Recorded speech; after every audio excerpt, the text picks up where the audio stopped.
2017 has been an amazing year for Bitcoin, cryptocurrencies. We're seeing a lot happen. And to find out a perspective on there from a person who really knows a lot about it, has been involved with Bitcoin for a long, long time, is Roger Ver. He's joining us from his office, his home there in St. Kitts. Roger, thanks for being with us today. Thank you, Terry. Well, we've seen a lot happen as you kind of look back, and I want you to kind of set back in the midst of all the crazy busyness that you have to go through with your schedule to relax for just a moment and kind of look back on 2017. We've seen a lot of changes and much happening. What are your perspectives as we look at 2017 up to this point so far? Wow, Bitcoin's come from being a little tiny niche thing that just a few nerds on the internet were interested in to now being this worldwide phenomenon of cryptocurrencies in general. So what an exciting, amazing thing. And I think 2018 is going to be even more exciting than 2017. It just gets more and more exciting year after year. Yeah. What would you say to the people that are still kind of wondering about it? Like, is it going to be real? And there are some out there that say, well, it's going to crash, et cetera, on Bitcoin. What are your thoughts toward that perspective? Well, there were lots of people that felt that way about the internet in the early days. And sure enough, this internet stocks did have a big crash, but that doesn't mean that the internet was just a bubble. The internet's a bigger part of our lives than ever before. And the same is going to be true of cryptocurrencies. There'll be lots of ups and downs and crashes and bubbles and all sorts of things like that. But at the end of the day, when we look back upon it, it'll become just as intricate a part of our lives as the internet has become at this point. And it's just ubiquitous everywhere for everyone in everything.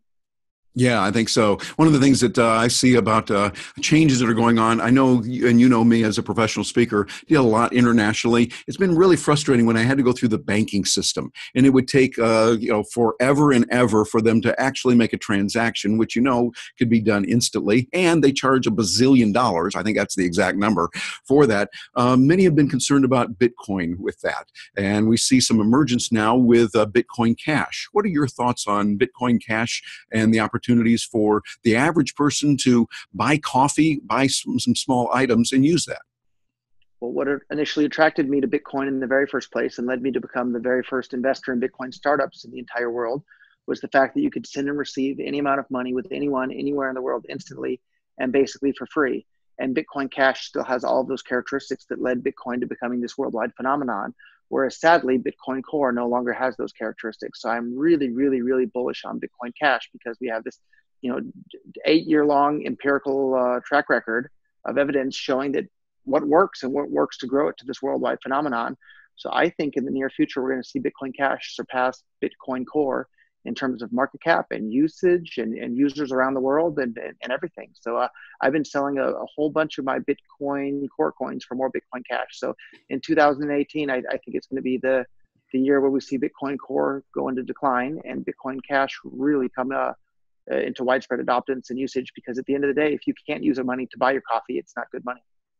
Yeah, it makes sense. You want the average person to be able to do it. I always feel that what would my grandmother do in using it? She could use a credit card. She could put that down, but not anything really sophisticated. And I think that we're moving in the right direction. Well, let me, as we kind of wrap things up here, give you an opportunity to talk to that person that might be watching this, that is thinking about getting into crypto. They're wondering, gee, did I miss the boat? Is now the time to do it? What advice would you give them regarding how to deal with cryptocurrencies and specifically with Bitcoin, Bitcoin Cash? I think you haven't missed the boat. I think it would be like if you're someone living in the world today, oh, I should have gotten involved back in 1999. Yeah, well, maybe you should have started using the internet in 1999, but that doesn't mean you shouldn't not use it today. And it's the same with cryptocurrencies. Everybody wishes they got involved in 2009, 2010, at any point earlier than today. But the fact of the matter is, okay, well, you didn't, but today's the second best option. So get involved today. It will improve your life. It'll make it easier to transact with anyone, anywhere in the world. It makes it easier to buy things online. It's just a fantastic, fantastic thing. And as a speculative asset as well, you can probably make some money on it as well.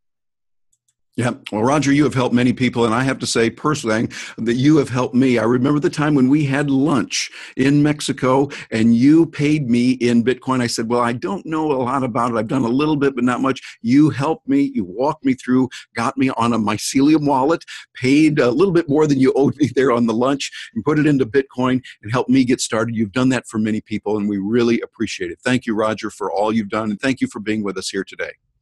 Thank you, Terry.